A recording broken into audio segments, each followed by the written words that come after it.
pa ako ng kapitbahay ko, guys. Dadalan ko siya ng bagoong mani.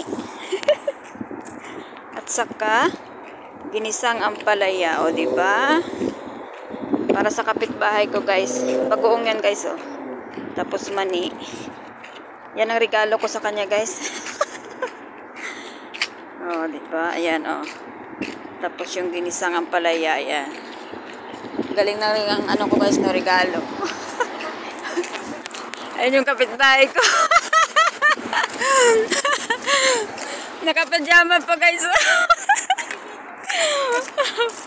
Sabi ko, pumunta ko sa kapitbahay ko, magbibigay ng regalo. Salamat.